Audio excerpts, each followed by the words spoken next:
കൃഷ്ണ ഗുരുവായൂരപ്പ, എല്ലാവർക്കും നമസ്കാരം. കണ്ണൻ്റെ വൃന്ദാവനത്തിൽ പണ്ട് ഉണ്ടായ നമ്മൾക്കൊക്കെ കേട്ടറിവുള്ള ഒരു കഥ, ഒരത്ഭുത കഥ. അത് അഹങ്കാരം പാടില്ല, ആർക്കും അഹങ്കാരം പാടില്ല എന്നുള്ളതിൻ്റെ അഹങ്കാരം ശമിപ്പിക്കാൻ ഭഗവാൻ അതിനു വേണ്ടിയാണ്. നമ്മുടെ എന്ത് അഹങ്കാരം ഉണ്ടെങ്കിലും അത് ശമിപ്പിച്ചിട്ടേ ഭഗവാന്റെ ഭക്തരാകൂ, എന്നാലേ നമ്മൾ പൂർണ്ണരാകൂ എന്നുള്ള ഒരു സന്ദേശം കൂടിയുള്ള ഒരു കഥയാണ് ഇന്ന് പറയാൻ പോകുന്നത്. പണ്ട് വൃന്ദാവനത്തിൽ അവിടുത്തെ കൃഷിയൊക്കെ നടത്താൻ മഴയെ ആശ്രയിച്ചിരുന്നു. മഴ ആണല്ലോ കൃഷി പ്രധാനമായിട്ടും മഴേനെ ആശ്രയിച്ചാണല്ലോ ഇരിക്കുന്നത്, വിളവെടുപ്പിനും നല്ല വിളവെടുപ്പ് കിട്ടാനും എല്ലാം. അപ്പോൾ പണ്ടുള്ളവർ പ്രധാനമായിട്ടും ആരാധിച്ചിരുന്നത് ഇന്ദ്രനെയായിരുന്നു. വൃന്ദാവനത്തിൽ എല്ലാവരും ഇന്ദ്രന് വേണ്ടി യാഗങ്ങൾ, ഹോമങ്ങൾ, പൂജകൾ ഇങ്ങനെയൊക്കെ കഴിച്ച് കാലാകാലങ്ങളായി പോന്നു. അപ്പോൾ എന്തുണ്ടായി? ഇന്ദ്രനാണെങ്കിൽ ദേവാദിദേവനാണല്ലോ, അപ്പോൾ ദേവന്മാരുടെ ദേവനാണ്. അപ്പോൾ ദേവന്മാരുടെ രാജാവായ കാരണം ഇന്ദ്രന് ഭയങ്കര അഹങ്കാരമായിരുന്നു. അതായത് ഞാനാണ് മഴയുണ്ടാക്കുന്നത്, ഞാനാണ് വെയിലുണ്ടാക്കുന്നത്, ഞാനാണ് എല്ലാം. അങ്ങനെയുള്ളൊരു ഭയങ്കര അഹങ്കാരവും ഇന്ദ്രന് ഉണ്ടായിരുന്നു. ഒരു ദിവസം ഉണ്ണിക്കണ്ണൻ എണീറ്റ് നോക്കുമ്പോൾ എല്ലാവിടെയും അലങ്കരിക്കപ്പെട്ടിരിക്കുന്നു. ഇന്ദ്രന് വേണ്ടിയിട്ടുള്ള പൂജകളും എല്ലാം നടത്താൻ പോവുകയാണ്. അപ്പോൾ വൃന്ദാവനവാസികളോട് ചോദിച്ചപ്പോൾ അവർ പറഞ്ഞു, ഇവിടെ ഇന്ദ്രന് വേണ്ടിയിട്ട് പൂജ നടത്താൻ പോവാണ്. കാരണം എന്താണെന്ന് വെച്ചാൽ ഇന്ദ്രനാണല്ലോ മഴ പെയ്ക്കുന്നത്. അപ്പോൾ ഉണ്ണിക്കണ്ണന് ആരാണ്? ഉണ്ണിക്കണ്ണന് ഇന്ദ്രൻ്റെ അഹങ്കാരമൊക്കെ നന്നായി അറിയാം. ഇന്ദ്രൻ്റെ അഹങ്കാരം കുറയ്ക്കണമെന്ന് ഉണ്ണിക്കണ്ണന് നല്ല ബോധ്യം ഉണ്ടായിരുന്നു. അപ്പോൾ ഉണ്ണിക്കണ്ണൻ പറഞ്ഞു, ഇന്ദ്രനല്ല മഴ പെയ്ക്കുന്നത്, ഗോവർദ്ധന പർവ്വതമാണ്.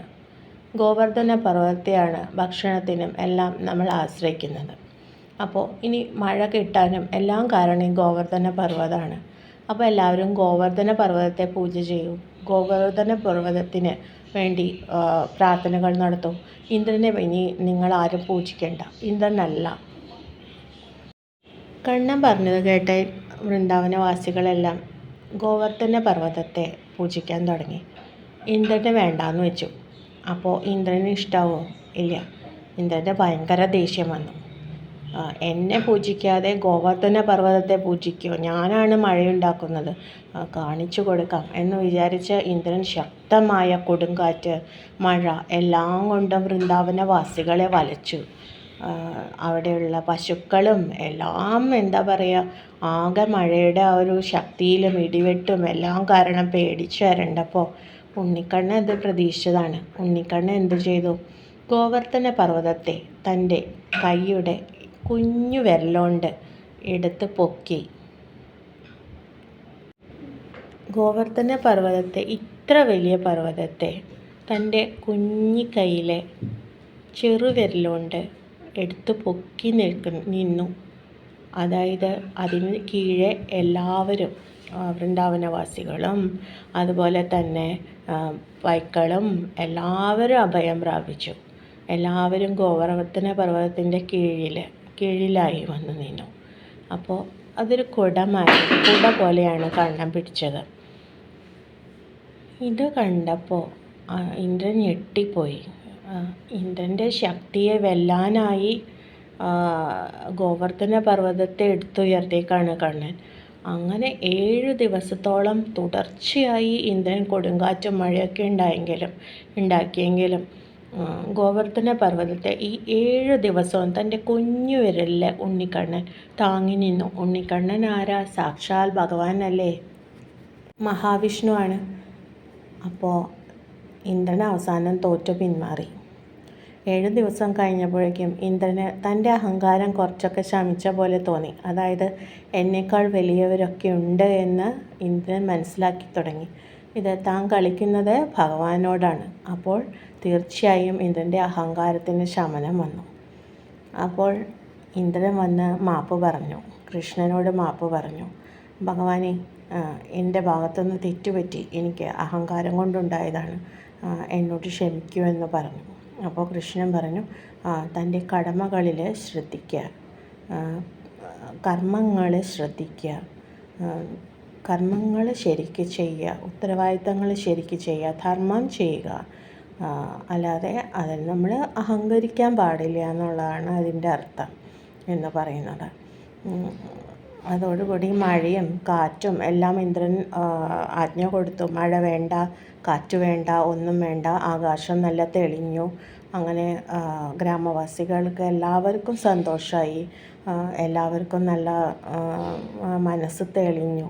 അപ്പോൾ ശ്രീകൃഷ്ണനും ഇന്ദ്രനെ അനുഗ്രഹിച്ചു പറഞ്ഞയച്ചു. അതിനുശേഷമാണ് ഗോവർദ്ധന പൂജ എന്നുള്ള ആ ഒരു പൂജയ്ക്ക് ഇത്രയധികം പ്രാമുഖ്യമൊക്കെ വന്നു തുടങ്ങിയതും. ഇതാണ് ശരിക്ക് ഗോവർദ്ധന പർവ്വതത്തിൻ്റെ കഥ എന്ന് പറയുന്നു. ഞാൻ വായിച്ചറിഞ്ഞതാണ്. അപ്പോൾ എല്ലാവരോടും നമ്മുടെ കണ്ണൻ്റെ കഥകൾ വീണ്ടും വീണ്ടും കേൾക്കുകയും പറയുകയും ചെയ്യുമ്പോൾ നമ്മുടെ അഹങ്കാരം കുറയ്ക്കാനും നമ്മളിൽ മോറലായിട്ടുള്ള, അതായത് നല്ല ശീലങ്ങൾ നമ്മളിലേക്ക് പകർന്നു കിട്ടാനും ധർമ്മത്തിൻ്റെ മാർഗത്തിൽ സഞ്ചരിക്കാനും, അതുപോലെ തന്നെ നമ്മളുടെ ഭഗവാൻ തരുന്നത് സ്വീകരിക്കുക. നമ്മൾ നന്നായി കർമ്മം ചെയ്യുക, ഭഗവാൻ നമുക്ക് തരുന്നത് നമ്മൾ സ്വീകരിക്കുക. അല്ലാതെ തീർച്ചയായും നമ്മൾ അഹങ്കരിക്കരുത്. ഇതൊക്കെ എൻ്റെ കഴിവാണ്, ഇതൊക്കെ ഉണ്ടാക്കുന്നതും ഇതെല്ലാം നേടുന്നതും എല്ലാം എൻ്റെ കഴിവാണ്, ഞാനാണ് എല്ലാം എന്നുള്ള ചിന്ത വിടാതെ, ഇപ്പോൾ നമ്മൾ പഠിച്ചെന്ന് അതിൽ മാർക്ക് കിട്ടിയാലും ഇത് ഞാൻ പഠിച്ചു കിട്ടിയ മാർക്കാണ്, അല്ലെങ്കിൽ ഞാൻ ആ കഴിവ് നമുക്ക് പഠിക്കാനുള്ളത് തരുന്നത് ഭഗവാനാണെന്ന് ഓർക്കുക. അല്ലെങ്കിൽ ഞാൻ ജോലി ചെയ്ത് കിട്ടിയ പൈസയാണ്, അങ്ങനെ വിചാരിക്കേണ്ട. നമ്മൾക്ക് ഈ ജോലി തന്നതും നമ്മളെ ഇത്രയും എത്തിച്ചതും നമ്മൾക്കിങ്ങനെ ഒരു യോഗം ഉണ്ടാക്കി തന്നതും ഭഗവാനാണ്. അതിനുള്ള പ്രതിഫലം ഭഗവാൻ തരുന്നു എന്ന് കരുതിയാൽ മതി. അപ്പോൾ ഇനി നമ്മൾ ഇപ്പോൾ ഓൾറെഡി അഹങ്കാരമുള്ളവരാണെങ്കിൽ ഇനി മുതൽ അഹങ്കാരം ഇല്ല എന്ന് വിചാരിക്കുക. കാരണം എന്താണെന്ന് വെച്ചാൽ നമ്മൾക്ക് ഉപരിയായി ഭഗവാൻ ഉണ്ട്. അപ്പോൾ നമ്മൾ അഹങ്കരിക്കേണ്ട. നമ്മളിപ്പോൾ നമ്മുടേതെന്ന് കരുതി അഹങ്കരിക്കുന്ന എല്ലാറ്റിനെയും എടുത്ത് മാറ്റാൻ കഴിവുള്ള ഒരാൾ നമ്മുടെ മുകളിലുണ്ടെന്ന് വിചാരിച്ചിട്ട് തന്നെ മുന്നോട്ട് പോവുക. നമ്മളെ തോൽപ്പിക്കാൻ കഴിവുള്ളൊരു ശക്തി ഈ ലോകത്ത് തീർച്ചയായും ഉണ്ടെന്ന് ഞാൻ എപ്പോഴും അജയ്യനാണെന്ന് കരുതുന്ന അങ്ങനെ ഒരു കരുതൽ നമുക്ക് വേണ്ട. കാരണം എന്താണെന്ന് വെച്ചാൽ നമ്മളെ തോൽപ്പിക്കാൻ കഴിവുള്ളൊരു ശക്തി മുകളിലുണ്ട്.